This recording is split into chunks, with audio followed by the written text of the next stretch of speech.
मयूरभंज जिला राजगोविंदपुर विषाक्त खाद्य खाई छात्री मृत्यु घटना आज मयूरभंज बंद डाकरा देछि बीजेडी।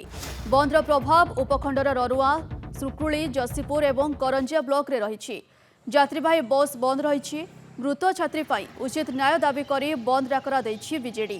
एने मयूरभंजरू अधिक आलोचना करिसेंती आम प्रतिनिधि संतोष महांती। गोविंदपुर रे विषाक्त खाद्य खाई छात्री मृत्यु घटना जो कि आज बीजेडी पक्षर 12 घंटिया मयूरभंज बंद डाकरा दि जाइए। तो आम ए सुक्रुरी अच्छु एठी भी गोटे प्रकार बंद प्रभाव रही।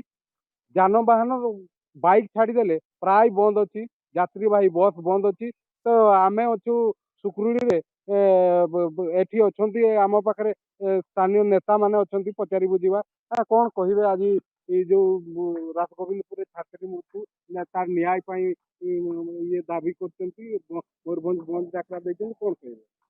हाँ, राजगोविंदपुर जो छात्री रूपाली बेसरा विषाक्त खाद्य खाई मृत्युवरण कर आज बीजेडी मयूरभंज बंद डाकरा से बंद रो प्रभाव आम सुकुड़े देखा मिलूँ।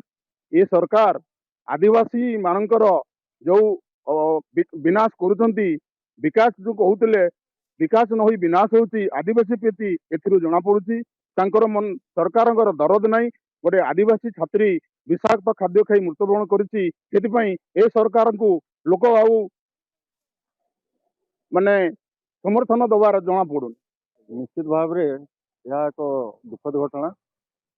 सरकार को शिक्षा सहित सुरक्षा सुरक्षा छात्र छात्री मान केमती सुरक्षा से दायित्व भी नवा दरकार एवं यार विचार विभाग तदंत आम दाबी।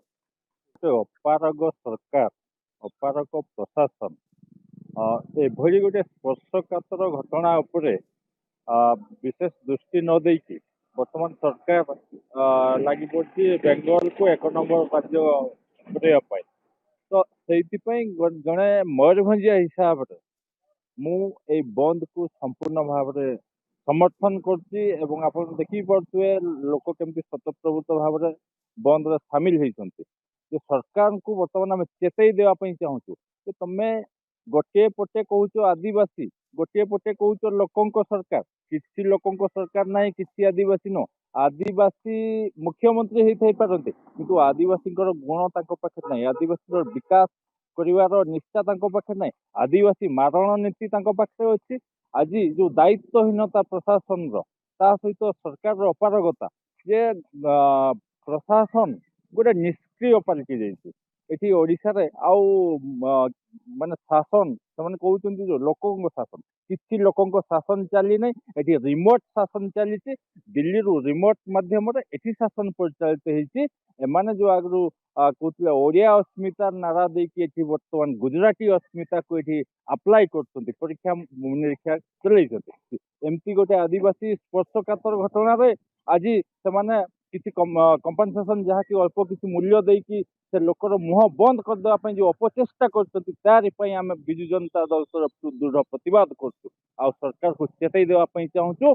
जदि सरकार से न चेतिबे आगामी दिन में जोरदार लड़ाई हम रास्ता घाट लड़ाई हम सरकार साथ लड़ाई हम। निश्चित भाव में शुणुले जे सरकार जो आदिवासी मान प्रति पक्षपातिता कर समस्ते आज चिंतित अच्छा।